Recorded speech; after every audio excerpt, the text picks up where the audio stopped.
Welcome back, Recruiting World. This is Coach Clark with R.A.R.E Podcast, real authentic recruiting experiences.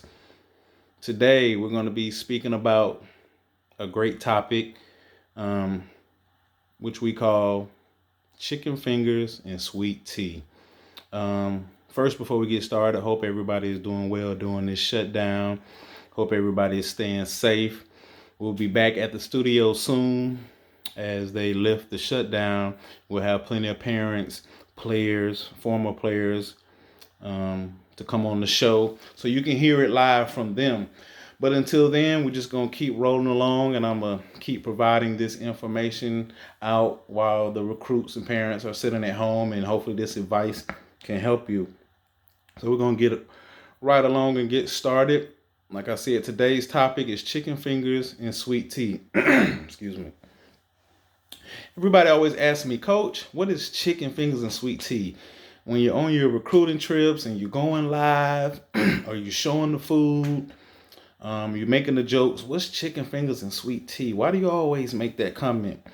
Well, to give you the history and the background, a couple of years ago, traveling around to many colleges and universities, taking the guys to recruiting trip, meeting the parents and players,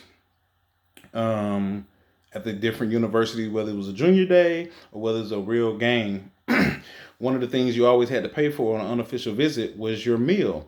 Usually they're typically $10. But what do we notice? What I noticed, every college we went to, everybody served chicken fingers, coleslaw, chocolate chip cookies, Gatorade, and it also had that good sweet tea. So it was always like every stop, man, everybody got chicken fingers and sweet tea. Is anybody gonna serve something different?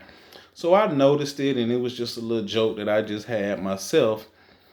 And then one day, I got to speaking with a college coach. He called and said, "Hey, coach, man, I see you taking all those kids around. I want y'all to stop by our school, man. Come check us out." And he was pretty far away. It was probably from Atlanta, Georgia. It was probably a 7 hour trip, which wasn't a big deal because I had two other coaches. We all split up the drive. But the problem was, were you going to evaluate my guys? Because you go on this trip, all these coaches come see us, but really they just want to get you in the building. And that's where really the joke came up, because as we left, no kids and getting offers. Evaluation wasn't done. It was just, hey, coach, here's your laminate. Glad you could come visit us. He suckered me into just coming to the school, bringing the guys, and we just left, and that was it. He said, man, I appreciate you bringing the guys. So at first, because I was young in the recruiting, this, like I said, years ago, many, many years ago, I was upset at first.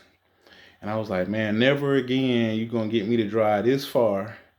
And then on top of that, you just gave me some chicken fingers and sweet tea. And it just started from there. And then I learned how to, before we go on these big trips, to ask coaches, hey, evaluate my guys, because it's not fair to the parents and players. You tell us to bring y'all these kids, and then there's no evaluation. Y'all don't talk to them, and they spend their hard-earned money for gas money, traveling on the road, buying snacks. You want us to pay $10 in here to eat, and then we got to turn around and drive back. That's a safety hazard as well, because parents, they have to sacrifice. And if you don't give them evaluation, I feel like that's not a due justice um, for the parents and players. So I got smart and I started asking coaches, hey, do you just want us on the chicken fingers and sweet tea run? Or are you going to give us an evaluation? Because if I give you a list of 20 guys, if I have 20 seniors on my football team and you tell me you only want to see those five, let me send those five. Don't let me send the 20 and 15 got to sit there and look at each other like, man, they didn't talk to us in the back. Because everybody knows they pull the guys to the back, the ones that they want. They're either going to offer, give them some good praise, or whatever they tell them they do in the back in the offices. Or if you tell me the five that you want out of my 20, and I want to send the other 15 and let them know, hey, you're there on the trip to evaluate, see how their university runs, see how they operate, see the facilities, see everything they have to offer, so you can come back with a hunger saying, hey, this is what I need to do. Especially I want you to talk to the strength coach, see how important that is, and getting the knowledge and making sure that university is a good fit for you. Therefore, that parent feels better if they know their kid are going is making the trip, but they're not even thinking about getting an offer. They're just going there to know that we're supposed to be educating ourselves on these different college trips. Because I always tell my parents, you have to take your trips, because what if your child didn't play sports? Wouldn't you take them on college trips to get them further their education? Of course you would. So it's the same thing. You're going to make your college trips. Some of them you're just making them early, especially if you're in the ninth and 10th grade. So that's how pretty much the background of chicken fingers and sweet tea started. I always have to give my props to my parents that called me and give me my reviews on my tape. And I was speaking with my man JB. You'll probably see him soon. His son is Derek Brown, who's will be drafted out of Auburn University, top round pick this 2020 draft. Congratulations to the Brown family. He called me and he said, Coach, address the elephant in the room. What's the real deal? And I was like, what's going on, JB? Talk to me. He said, most parents want to know, what does it take? If I see this one kid um, going around, let's just take his son Derek when he was in high school, and keep getting offers, keep getting offers. What do I have to do to get my son to get offers? I was like, okay, great point. Um, and this still goes with the chicken fingers and sweet tea, because the chicken fingers and sweet tea can go good and go bad. Of course, you go there, you eat, you enjoy the festivities, and you get offered. Oh, it's all good. The chicken fingers was lovely. They was the best. Even some colleges even upgrading. They doing the barbecue, the chopped pork, and everything. Or it could go bad. You go there, you listen to the speech, you listen to everything they got to offer, you walk around for 3 hours, and then you got to drive that long drive back home, and you didn't even talk to a coach. And you could take it a different way. So if you don't want to experience just the chicken fingers and sweet tea, and you want to experience the truth, this is what Mr. Brown is speaking of.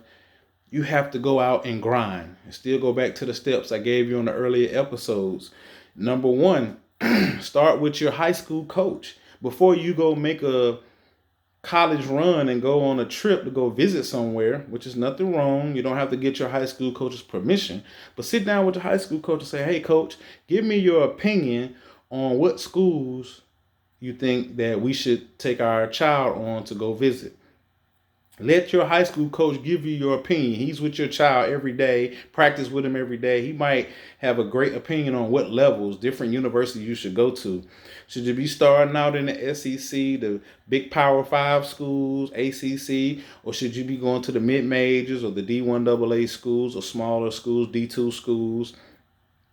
And again, parents, this is just your high school coach's opinion. He's not telling you if you need to go to FAMU, Bethune-Cookman, go visit those universities. I'm going to set it up for you. That doesn't mean you can't go to the Georgia, Floridas, Alabamas, or the, like I said, Central Floridas, the Central Michigans for my Midwest guys.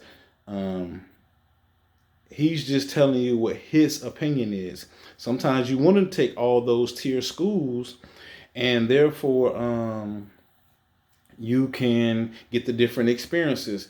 But when it comes to spending your money on gas and time, you want to go to the schools that you think your high school coach thinks that fits you. Now, once you get that evaluation from your high school coach, now you have an honesty on, man, this might be the best fit. Now you have to ask your high school coach, okay, we'll go to those schools you recommended. Are you going to call them and get an evaluation? And if you get a great evaluation and your coach said, hey, man, I got a good feeling, they liked your film, they want to see you. It doesn't mean they have to offer you on the phone unless your phone is just a blowout. Your film is just dynamic. What it means is they want to get you there, and this is another part of the chicken fingers and sweet tea. They want to size you up. They're gonna do your height, your weight. They might do your reach.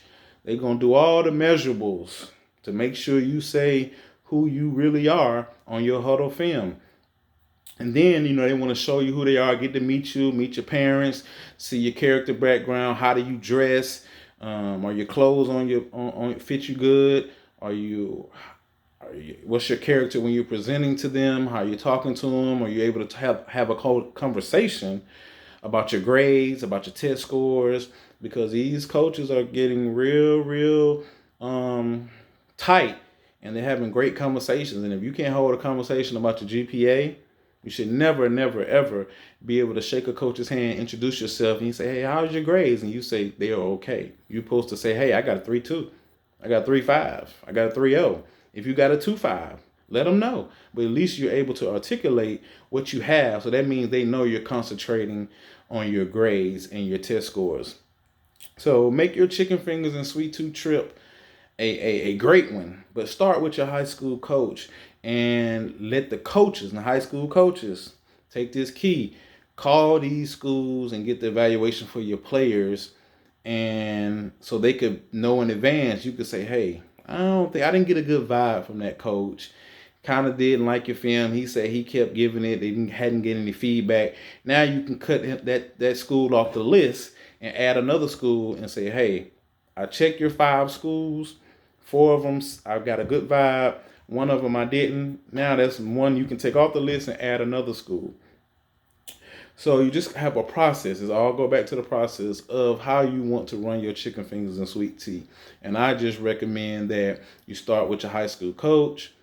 Give him the type of schools that you think. Give him, well, first let him give his opinion what level you on, and then you give an opinion, and then y'all collaborate and come up with a solution of the schools your coach should call for you and ask them to do an evaluation of you and see if you're a good fit.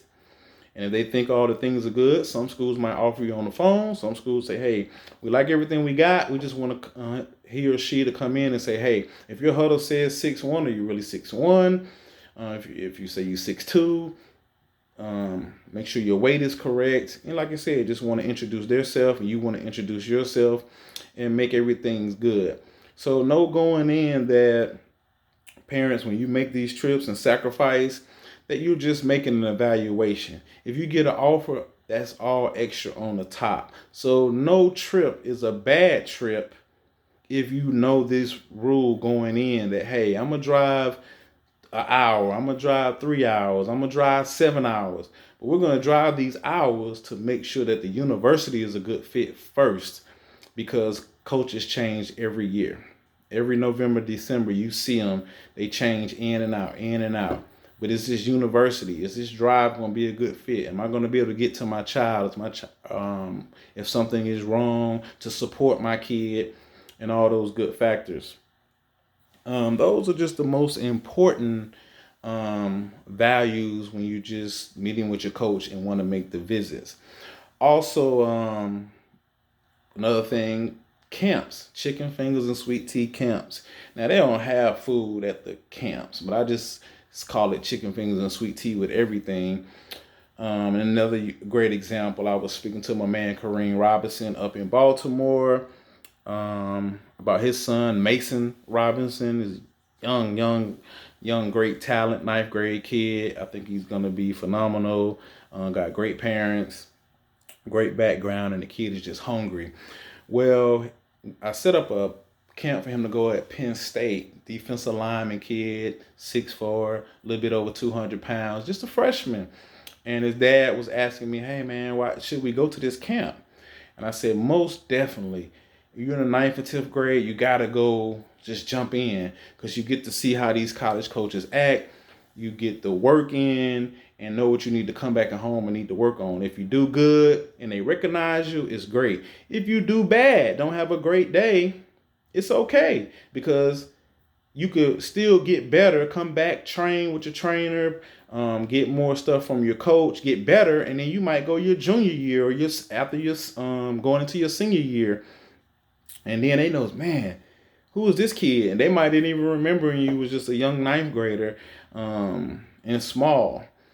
So he went up to the camp, but I told him before he goes to the camp, driving from Baltimore to Penn State, let me call the D-line coach at the time, Coach Spencer, and say, hey, could you evaluate my kid? He wants to come to your camp. Let me know what you think. Coach Spencer called me back and said, "Hey man, yeah, I got a kid that's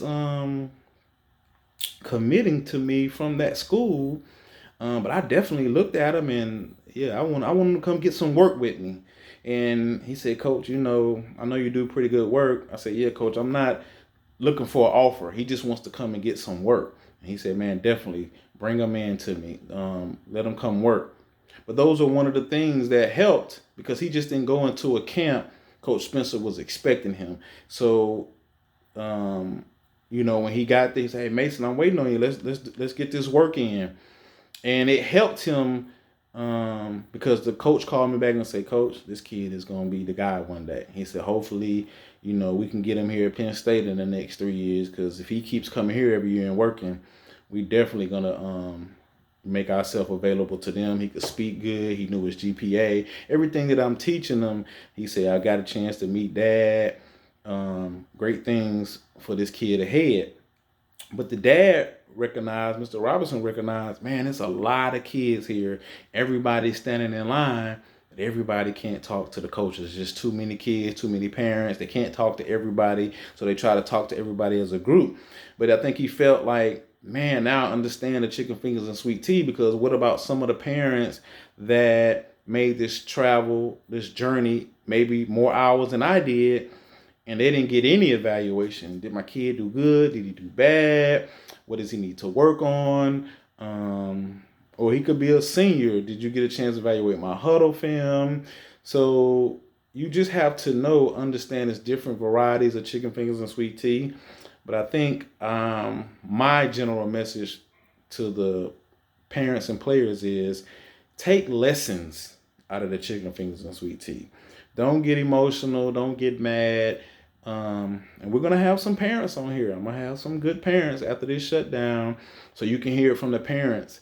Don't get mad. Take the opportunity as lessons, as growth to see the direction that you need to go during the recruiting. Um, and I think everything will be fine. You'll have fun. I know on your next visit, you'll be looking at the schools and you'll be paying attention like, man, they got chicken fingers and sweet tea. You go to the next school, they got chicken fingers and sweet tea. But you'll be more aware, and hopefully you get to go talk to your high school coach one-on-one or call them now during this shutdown because we got a lot of time on our hands. Put your plan in action. Put your plan in action and come up with a great avenue that you can travel. Um, I had another topic we're going to speak about real quick. The walk-on process. The walk-on process. Hopefully I did give you a lot of information on chicken fingers and sweet tea. Hopefully you can go to different schools and get different varieties. Hope they upgrade their menus. We get better. But just enjoy. But my next topic I want to talk about real quick, I had a question about walk-ons. Since we're not having any spring practice, probably for colleges, since most high schools have shut down for the rest of the year, rising seniors, this is a good time to email your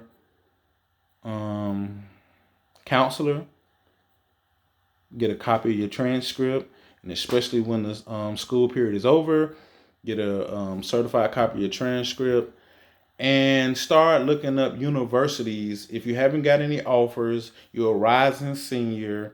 The best time is to in August to go ahead and fill out your applications for colleges. But just to give you a quick background, so you won't keep spending $40 a pop every time you do an application. Go to the university that you say, hey, I would still want to play here, but if I don't get a scholarship, can I walk on? Go to their admissions website. See what the requirements are first, parents. See what the GPA and the test score requirements. Then check your kids' transcript and test score. If it matches up, then go ahead and apply because 9 times out of 10 you got a pretty good chance of getting in. And the reason that I say start in August, because it's easier to get picked if you start in August, September versus the rush in December, January, February of 2021. And then they're being real picky on who they're selecting to get accepted into the universities. So, like I said, go ahead and go on their admissions website, see what the GPA and test score requirements are. If you match up, you can go ahead and spend that money because 9 times out of 10, you're probably going to get selected. And also, before you put in that paperwork or pay for that application, call your high school coach. Ask him, can he call that university, that college coach, and ask him, hey, if you can do evaluation on me, but you don't have any more scholarships available, would you take me on as a walk-on? You want to get the clarification that you can be a walk-on first, and that's a preferred walk-on, not a tryout.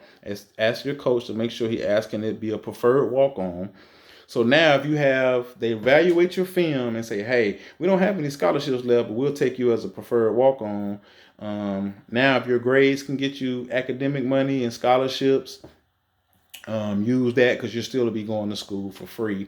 And look at all your grants and scholarships that all add up for you to attend that university. But you definitely want to ask your high school coach, can he call the college coach to do an evaluation to make sure that they would even take you on evaluation. Then step number 2, they're going to probably tell you to, meet the requirements. And then if you get accepted, the colleges will send you all your paperwork, talk with you about the whole walk-on process. Parents and players, don't be scared to walk on. It happens. You won't be the first and you won't be the last. You have to work harder, and then hopefully you can earn a scholarship because maybe they was just full. Maybe you didn't have enough film as a senior or junior or a senior. So therefore, if you're really willing to hustle, you really just want to grind, walk on. You still get an education. The whole purpose of this scholarship process is to get an education. Use your 5 years of eligibility wisely. So just giving you some quick bars on the walk-on process. And also start in your local state. I'm right here in Georgia, so I tell my kids you can get the Hope Scholarship if your GPA is 3.0 or higher. So why not start home first? You got your Georgia State, your Mercers, your Kennesaw States, your Albany State, Savannah State, Fort Valley, UGA, Georgia Tech. You got an abundance of universities here that have sports.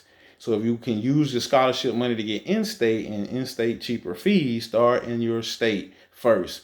Now, if your parents just have it and they make good money, look out of state or look for grants. But it all comes back to your GPA because the higher your GPA is, the more you qualify for more scholarships at that university. And therefore, you go into university and you work hard and you never know. I had a gentleman, Kobe Ransom.